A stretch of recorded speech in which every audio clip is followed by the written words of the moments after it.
noite, sejam todos bem-vindos em mais um episódio do Seara dos Médiuns. Hoje, mais uma vez, recebendo a Elke aqui conosco para distribuir seu conhecimento. Bem-vinda, Elke. Obrigada, boa noite, ou bom dia, ou boa tarde, não sei que hora que a pessoa vai assistir. Certinho, cada um assiste no seu horário confortável.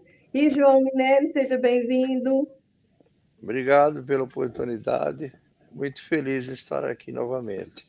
A gratidão é toda nossa de compartilhar e receber todo esse conhecimento de vocês. E seja bem-vindo também ao nosso grupo de produção que faz acontecer, o Cláudio e o Glauber. Hoje nós vamos estudar o capítulo 27, a palavra, do livro Seara dos Médiuns. Mas primeiro, começando pelo nosso Flash Talking, dirigindo para a nossa convidada, Elke. A nossa questão Flash Talking, abrindo o programa de hoje, pede para que você cite alguns fatores que estimuladores do animismo e como erradicá-los, por favor.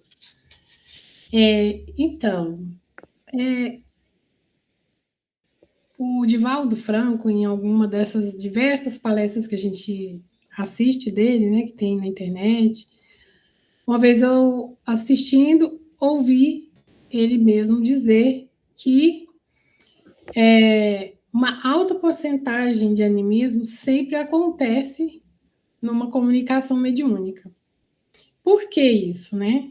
Por causa da existência do próprio corpo físico. Então, animismo é um termo que diz respeito ao corpo físico, né? É aquilo que anima o corpo físico. Então, é o espírito atuando nele. Então, no processo mediúnico é muito complicado você querer o tempo todo não ser você e ser exclusivamente o canal do espírito. É muito complicado isso e a pessoa não deve ficar com essa preocupação. Qual é a preocupação, né, que deve existir? É você estudar, você buscar o máximo de informações sempre. Jamais nós estaremos com o conhecimento fechado. Você pode estudar a vida inteira, que você não sabe tudo, né? Então, a mediunidade, o médium que trabalha, que está se desenvolvendo, tem que ter consciência disso, que o estudo para ele nunca vai acabar, né? Vai ser sempre importante e necessário. Na minha visão, eu acredito que existe o animismo, que é natural e praticamente inconsciente para as pessoas, né? Então, nas diversas comunicações, às vezes, a pessoa é médium e nem sabe, frequenta uma outra religião, não tem ideia disso, está sujeito ao processo. Agora, o animismo detectável pelo médium de trabalho que estuda ou que está ali, né, à frente, esse animismo, ele pode ser voluntário. E aí é que está o problema. Quando a pessoa, para se exaltar, para se, né, aparecer mais, para ser aceito, para ser reverenciado por uma questão de vaidade, aí esse médium, ele dá uma temperada a mais naquela expressão, né, daquela comunicação. Então, o espírito, de repente, ele está ali induzindo um pensamento de uma forma muito singela, que nem mudaria o tom de voz, nem os trejeitos do médium, mas aí aquele médium, por vaidade, por ignorância, por falta de estudo, ele tempera um pouco a mais, né? E aí é a hora que a coisa fica estranha. E aí aquela entidade, as entidades mais iluminadas não vão se aproximar desse médium. Outras virão e farão esse papel.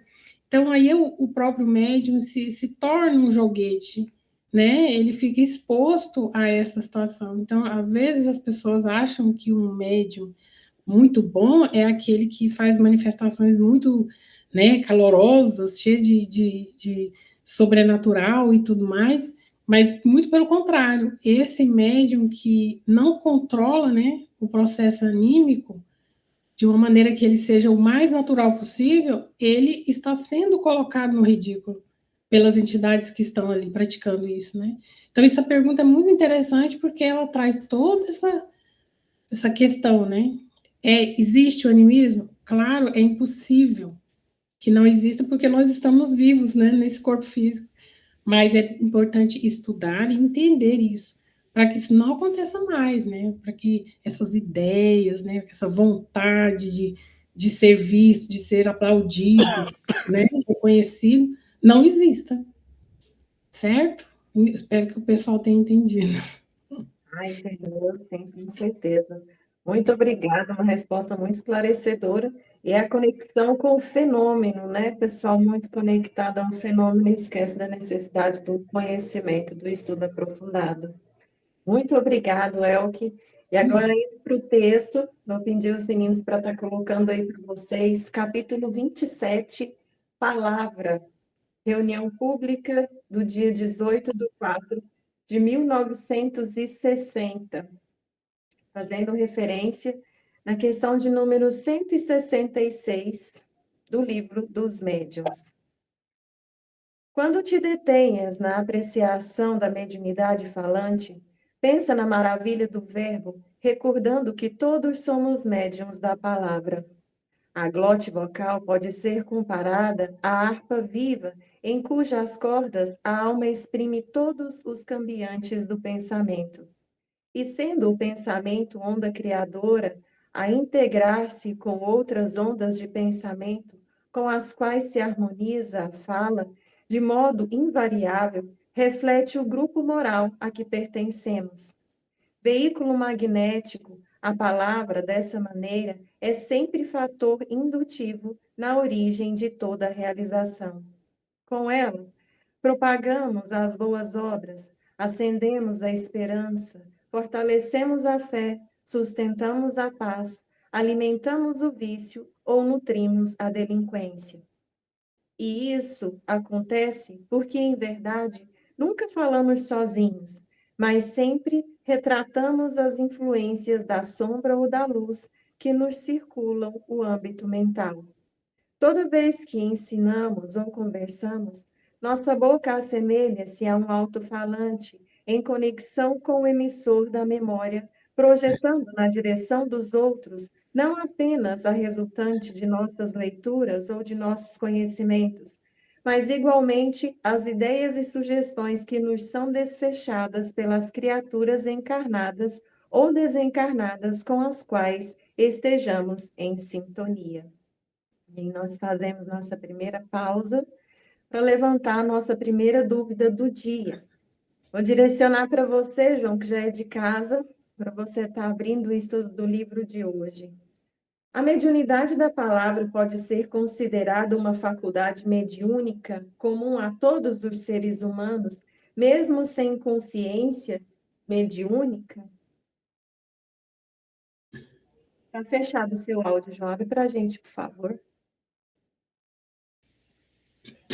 É verdade, essa questão aí, tá muito clara aí que mesmo sem a consciência mediúnica, você é médium da palavra, né?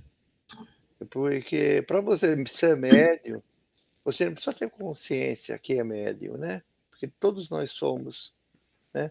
E como o texto retrata aí, muito bem retratado, que você é influenciado a todo momento e muitas vezes a palavra que você está emitindo, né? Ela vem através de uma influenciação, e essa influenciação ela é maior de acordo com o seu grau de mediunidade, né? Então, a todo momento, é porque os espíritos se comunicam conosco pelo pensamento, e nós reproduzimos aquilo que nós estamos recebendo influenciação através da palavra, né? Então, muitas vezes, quantas vezes você já falou algo, né? E a palavra ela é complicado porque ela machuca, ela não volta mais, né? Ela não apaga, não tem jeito. Então, se você pedir 1000 perdões, né? Ela fica, ela fere. E muitas vezes nós ferimos as pessoas e não temos nem consciência disso. Por quê? Por causa das nossas influenciações espirituais. Nós estamos sendo médiuns, né, da palavra de algum espírito que muitas vezes é um inimigo daquela pessoa que nós estamos conversando, tem alguma diferença com ela, né? Então ele nos induz a nós utilizarmos mal a palavra. Então nós precisamos tomar muito cuidado, porque a palavra ela pode levar você ao paraíso, como pode levar ao inferno, né? E isso não tem volta. Você falou, você lançou a palavra no ar, ela vai produzir seus efeitos, quer você queira, quer você não queira, né? Então, a assertiva da pergunta está muito correta, né? Nós somos realmente todos médiuns e todos somos médiuns da palavra, ok? Possa ter consciência antes de pronunciar qualquer expressão em palavras. Deseja complementar, Eu acho que na hora quando eu vi essa pergunta, me veio assim, quantas crianças, né, estão aí também. A criança ali naquela formação ainda da personalidade e tudo mais. Quantas e quantas vezes as crianças estão sujeitas a isso, né? E a falta do envolvimento da família, do conhecimento, às vezes, dos pais em relação a isso, né? Às vezes, não sabendo orientar a criança. Olha, meu filho, você não pode falar isso fere as pessoas e tal, falando com uma visão mais espiritualista, mais espiritual, né? Para formação, para que é um processo de não só de formação da personalidade, é um processo de educação espiritual, né? Que à medida que você vai ensinando a criança a conversar, a expressar, e nem sempre falar tudo que vem na cabeça, né, na mente, no pensamento, ela, ela de repente vai se tornar um adolescente agressivo, né, que vai tocar fundo naqueles pontos mais dolorosos das pessoas, da família, principalmente. Mas se você pega ali na pequenininho, vai colocando aquela sementinha, ensinando, né, que algumas vezes alguns pensamentos, se eles são pronunciados, né, pela palavra, vão machucar, e a criança vai aprendendo, né? É incrível como elas têm a capacidade de absorver isso melhor do que nós, que estamos aqui tentando, né? Mas é muito importante isso. A mediunidade é uma faculdade inerente ao ser humano. Eu gosto sempre de falar isso, que não existe ninguém na Terra que não tenha a mediunidade. Se isso existisse, essa pessoa seria imune ao processo obsessivo, né? Então, o processo obsessivo só acontece com as pessoas porque elas todas possuem a faculdade mediúnica, né? E é isso. muito bem colocado, bacana. Que é um processo de crescimento, um mecanismo que abraça todos nós, né? Possamos ter essa consciência sempre. Vamos voltar então para o texto, ler a nossa segunda parte. Vou pedir para os meninos estar colocando aí para a gente mais uma vez o texto para a gente poder acompanhar junto. Então vamos lá. Não menosprezes, portanto, o dom de falar, que nos facilita a comunhão com os outros seres. Guarda-o na luz do respeito e da justiça, da bondade e do entendimento, sem olvidar que a atitude é a alavanca invisível de ligação. Através de nossos conceitos orais, o pessimismo é porta aberta ao desânimo. O sarcasmo é corredor rasgado para a invasão do descrédito. A cólera é gatilho à violência. O azedume é clima da enfermidade e a irritação é fermento à loucura. Desse modo, ainda que trevas e espinhos se alojem junto de ti, governa a própria emoção e pronuncia a palavra que instrua ou console, ajude ou santifique. Mesmo que a provação do mal te instigue à desordem, compelindo-te a condenar ou ferir, abençoa a vida onde estiveres. A palavra vibra no alicerce de todos os males e de todos os bens do mundo. Falando, o professor alça a mente dos aprendizes às culminâncias da educação. E falando, o malfeitor arroja os companheiros para o fojo do crime. Sócrates falou, e a visão filosófica foi alterada. Jesus falou, e o evangelho surgiu. O verbo é plasma da inteligência, fio da inspiração, óleo do trabalho e base da escritura. Vou parar aqui mais um pouquinho, antes do final da nossa última parte, para a gente levantar a segunda questão, a nossa segunda dúvida. Vou direcionar para você, Elke. Como as influências espirituais, tanto de encarnados quanto desencarnados, interferem nas palavras que pronunciamos? Então, essas influências, né, sempre se manifestarão conforme o nosso perfil, né? Então,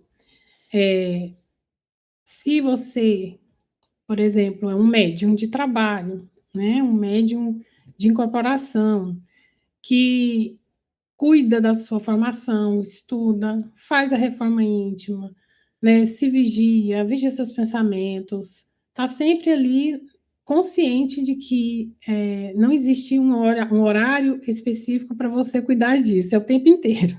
Então, o médium é médium o tempo inteiro. Então, esta pessoa seguramente não vai ter um vocabulário cheio de palavrão, né? Cheio de coisas assim. E a pessoa que se cuida, que faz essa reforma íntima, ela luta para manter uma vibração, um equilíbrio mental, um equilíbrio diante das provações, das surpresas, das irritações, né? Então, ela já tem aquele perfil. Quando ela vai incorporar um espírito com muito ódio, que está ali muito desequilibrado, esse espírito, ele não encontra nessa pessoa, em todo o seu arcabouço mental e comportamental, ele não vai achar uma maneira de ser quem ele é totalmente, de xingar, de mostrar sua agressividade. Ele não vai conseguir, simplesmente porque esse médium que está à disposição da espiritualidade não tem esse perfil. Então, ele vai ficar contido ali naquela comunicação, né? Então, aí é que o médium, ele vai ouvir aquelas palavras, aquelas coisas, ele fala, isso não é meu mesmo, não vou deixar, né? Mas, junto com isso, tem os encarnados também, né? Tem os encarnados que, muitas vezes, a gente, quando fala assim, não confie em qualquer espírito, né? Nós estamos falando dos dois, dos encarnados e dos desencarnados. Você precisa sempre passar o filtro, né? Da boa intenção. E nós sentimos a intenção das pessoas por causa da mediunidade. Então, eu acho que a questão principal que está por trás disso é uma coisinha chamada intenção. Suas intenções são no bem ou no mal? E é isso que os espíritos vão enxergar. E é isso que nós aqui, de encarnados para encarnados, vamos perceber de alguma forma, né? Nós sempre sabemos quando alguém é falso, quando alguém não gosta de nós, não é? Isso por que a gente sabe? Por causa da mediunidade, por causa dessa sensibilidade. E vamos lembrar daquela pergunta 459 do Livro dos Espíritos, né? Que eles, às vezes, é que nos conduzem, né? São os espíritos que estão sempre atuando, sempre por perto. Por quê? Porque não somos nós que estamos fazendo parte da experiência, estamos sendo observados, né? Então, essas influências, elas interferem não só nas nossas palavras, mas também nos pensamentos, também nas decisões, nas ações, em tudo. Então, precisamos sempre pedir a assistência e a companhia dos bons espíritos. É a melhor coisa que nós fazemos, né? Seremos sempre bons canais, com boas intenções. Mais protegidos, né? Com a Uhum. companhia de espíritos iluminados. Alguém quer complementar, Então, ela deixou muita pouca coisa para mim falar, né? né? Ela falou tudo, mas veja bem, todos nós somos obsediados. A obsessão simples, ela é comum, porque conforme ela disse, nós somos dirigidos pelos espíritos, eles nos influenciam. Mas não só o espírito desencarnado, o encarnado também nos influencia, né?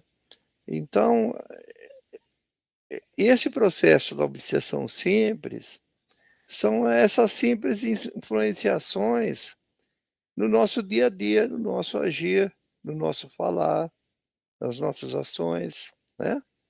Então você a todo momento você está sendo influenciado na sua fala.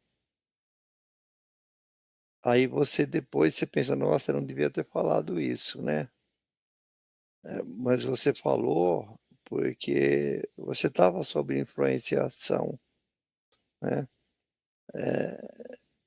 Via de regra, as pessoas nos influenciam, né.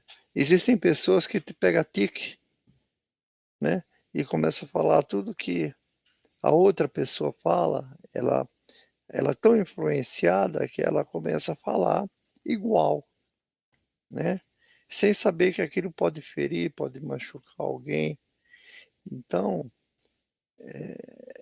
elas interferem e de que maneira que você vai impedir isso, né?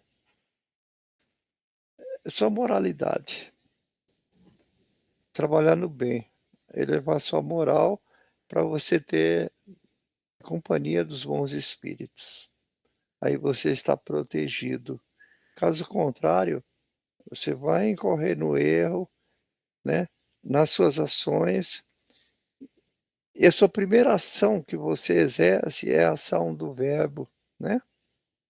Então, quando você está sob influenciação espiritual, você fala coisas que você jamais imaginou que falaria, mas aí é tarde, né, tá certo.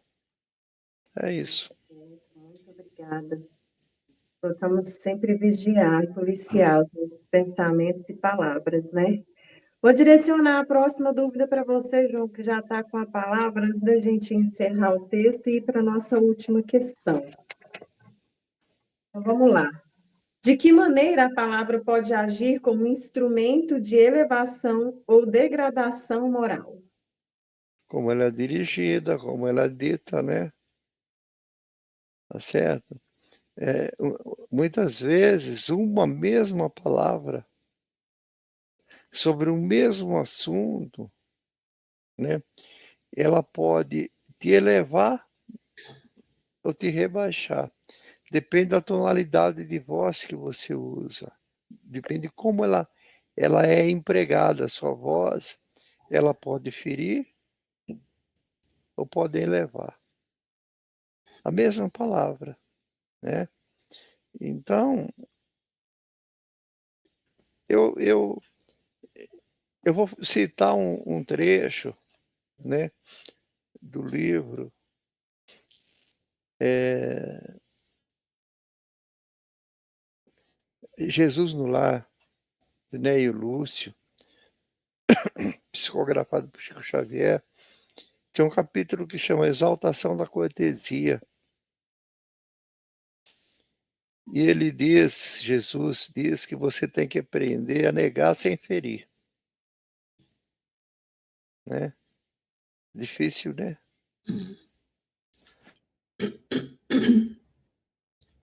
Desculpe. A negar sem ferir, e a palavra. É difícil você negar sem ferir, mas muitas vezes você concorda ferindo, né. Vou dar um exemplo. o seu filho, sua esposa pede para comprar um sapato, né, mulher gosta de sapato, não sei por quê, né. E aí, você pode concordar, usando da palavra, dizendo a ela assim: "De novo? Eu vou autorizar, vou te dar dinheiro para você comprar seu sapato, né, mas você já comprou 3 pares esse mês, espera aí, né". Então você está concordando ferindo, né. Ou você pode negar sem ferir. "Oi amor, esse mês nós já gastamos muito, será que nós não podemos, né, eh, economizar e deixar para o mês que vem?". Então, você está negando sem ferir. E é tudo uso da palavra, porque a palavra ela é uma arma, É verdade. né, e é uma arma mortal, né. Então é através da palavra que surgem as guerras, que surgem as separações, os duelos, através da palavra. Então, você perguntou, de que maneira ela pode ser instrumento de elevação ou degradação moral?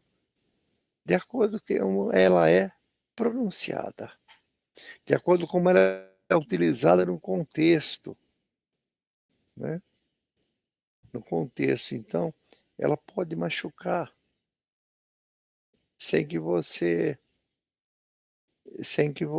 machuca, às vezes sem que você tenha consciência, né.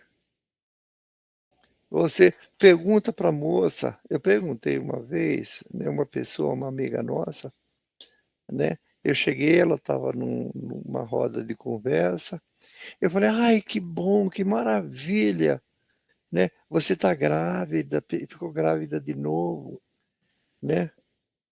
Então, eu usei da palavra errada, né. Ela falou: "Não, Minelli, eu não estou grávida", né. Aí ficou uma situação tão constrangedora para ela e para mim, né. Então você tem que saber usar da palavra no momento certo, na hora certa, porque a todo momento você é influenciado e uma mesma palavra pode machucar ou pode curar. É isso. Verdade. Pode ter a leveza de uma rosa ou a dureza de uma pedra, né. Precisamos saber usar a palavra. É o que se você desejar complementar, a palavra é toda sua. Só eu acho assim, é a gente usar, né, o ensinamento de Jesus. Você faça para o outro o que você gostaria que fizesse para você. Você vai sempre pensar. Você viu um negócio, aí você fala: "Será que eu falo? Hum. Será que ela vai achar ruim?" E aí você começa sempre a se colocar, né, e dá certo, sempre dá certo fazer isso, né. É uma coisa tão simples. E se a gente sempre usar esta ferramenta, esse ensinamento de Jesus, sempre vai dar certo. A gente nunca vai querer dizer para alguém o que você não quer ouvir, né. Então, aí é o freio, né. Acho que é por aí mesmo. Obrigada, muito bem colocado, né. Não faça com os outros aquilo que você não quer que faça com você. Então nós vamos voltar no texto para a gente finalizar e levantar a nossa última questão. Vou voltar um pouquinho, começar aqui em Sócrates, porque eu achei muito interessante esse parágrafo. Sócrates falou e a visão filosófica foi alterada. Jesus falou e o evangelho surgiu. O verbo é plasma da inteligência, fio da inspiração, óleo do trabalho e base da escritura. Todos somos medianeiros daqueles que admiramos e daqueles que ouvimos.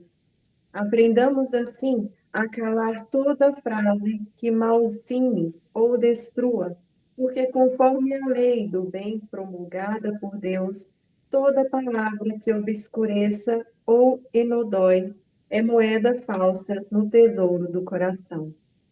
Muito lindo, né? E para fechar o nosso programa de hoje com chave de ouro, eu vou levantar nossa última dúvida para você, Elke. Nossa última dúvida do dia. Qual o papel da vontade e da vigilância emocional na canalização positiva da mediunidade falante? Essencial, né? A vontade e a vigilância. Isso aí, a vigilância baseada num estudo contínuo, progressivo, né? Na aquisição de novos conhecimentos que são trazidos pelos espíritos constantemente para nós, sempre nos atualizando, né? E essa vigilância emocional, ela engloba tudo que a gente faz, toda a nossa vida, todas as nossas atividades, todos os nossos relacionamentos com as pessoas, né? Sempre estarão fazendo parte desse complexo que se torna um médium, né? A mente de um médium. Então, pensando que nós não precisamos ser perfeitos, não é isso. Mas o espírito que se aproxima de nós e nos vê como cristal, né? Ele vê a nossa presença, a nossa aura, nossos pensamentos com muita facilidade. E, assim, é importante que esse espírito veja que nós somos cheios de defeitos, cheios de dificuldades, mas que eles vejam o nosso esforço de manter um equilíbrio. Isso é que faz a diferença. Então, ele não vai se sentir diminuído, porque ele vai perceber que esse médium, ele tem uma coisinha chamada humildade, né? Então, o médium que está diante ali do trabalho, e ele entende que ele é um aprendiz através do trabalho, porque é isso que acontece, né? Acontece muito aprendizado no trabalho mediúnico. Esse médium, ele se diferencia tanto para os seus colegas quanto para os espíritos que chegam, que se aproximam. Eles têm mais facilidade, né, de contato.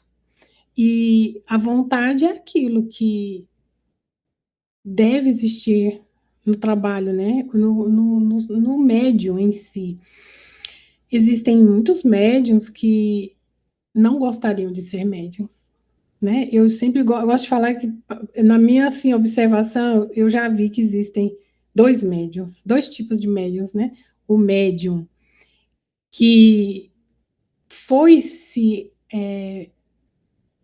trabalhando ao longo de um certo tempo, e por conta desse trabalho, desse estudo, a mediunidade foi se aflorando, se revelando aos poucos, e ele tem um controle. Então, ele sabe a hora de estar no trabalho, quando uma incorporação pode acontecer ou não, ele sabe segurar. Então, ele tem todo um controle. Por quê? Porque aquilo foi um desenvolvimento ao longo de um tempo, né?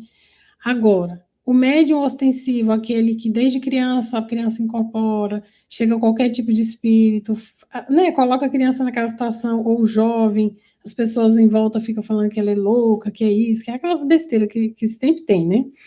Então, esse médium, ele corre sempre o risco de não gostar disso, né? A maioria, né, eu acredito. Tem muito médium, que deveria estar no trabalho e não gosta.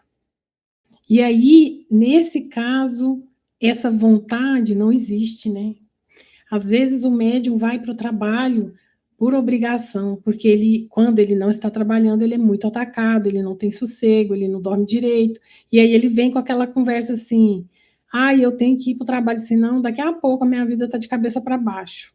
Ou seja, ele não faz aquilo por amor, por vontade, ele faz aquilo como se fosse uma moeda de troca. Olha, espiritualidade, eu estou vindo aqui trabalhar. Por favor, não me deixem, entendeu? Então, para eles é mais difícil, né? E é preciso que o estudo desperte essa vontade, essa consciência de que se você veio como um médium ostensivo, é porque você pediu, né? Você concordou antes de vir para cá.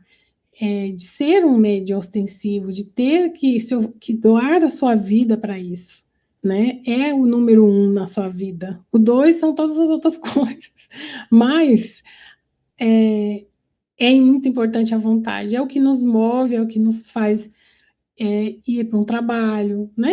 Organizar os nossos horários, dedicar, oferecer o que a gente é, o nosso conhecimento, para a espiritualidade poder nos proporcionar essa oportunidade, né? E permitir que esses espíritos todos possam se comunicar, possam ser encaminhados, né? Muitos precisam da incorporação exatamente para poder ter aquele choque de realidade e serem encaminhados pro plano no plano espiritual para os hospitais, né? Para os atendimentos. Eu acho que é isso. Muito bom, bastante completo e esclarecedor. João, deseja dar uma pincelada para encerrar o nosso programa de hoje? Então, eu posso acrescentar muito pouco, né? Mas eu vou dizer que a vontade e a vigilância, ela canaliza positivamente o médium, né? Porque, conforme eu disse, a Elke trouxe várias vezes a questão do estudo, né? Então, eu já fiquei tão feliz que ela falou do estudo. O médium, ele precisa estudar. E ele precisa vigiar. Porque ele estudando, ele vai aprender quando, qual momento ele tem que vigiar. O conhecimento nos liberta, né. E o médium, o espírito, numa comunicação mediúnica, o espírito não fala para o médium através de palavras. Ele fala com o médium através do pensamento. E o médium tem que pegar o pensamento do espírito e transformar em palavras. Aí vai a vontade dele ser fiel, fidedigno àquela comunicação, ou como disse a que ele quer apimentar, né, ele quer jogar um pouquinho de confete naquela comunicação e modificar essas palavras que ele vai dizer, né, ou para melhor ou para pior. E ele fazendo isso, ele está cometendo um crime, é uma fraude. Ele está fraudando. O animismo dele é muito alto na comunicação mediúnica. A parte anímica dele sobrepõe a parte espiritual. Por quê? Porque ele começa a interferir.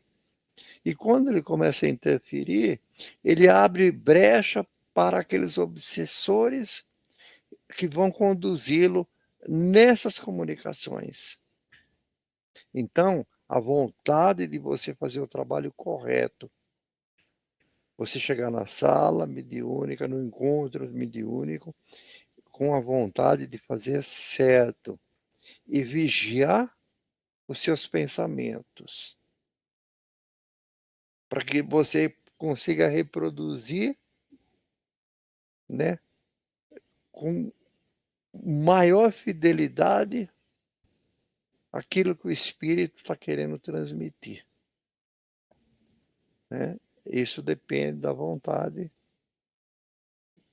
e da vigilância. Ok? É isso. Ok, muito bom, muito obrigada e extremamente esclarecedor. Nós encerramos o capítulo 27 aqui, agradecendo a sua presença mais uma vez, que deixando as portas abertas, sempre que você quiser, a casa é sua. Obrigada a vocês. Eu sempre agradeço a oportunidade, né, de servir, né?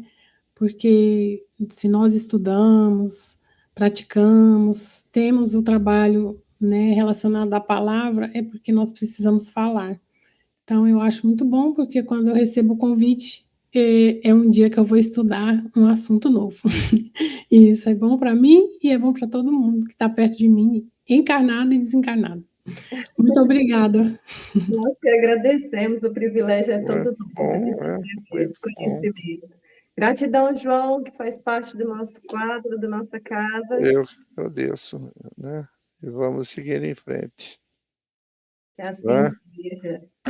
É isso Quero aí. agradecer também a nossa equipe que trabalha conosco, Cláudio, Glauber, e você que nos assiste toda semana.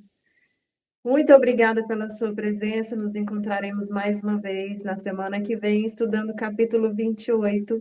Trabalhemos. Um abraço bem caloroso e até a próxima. Tchau, tchau. Tchau, gente. Tchau, tchau. Tchau.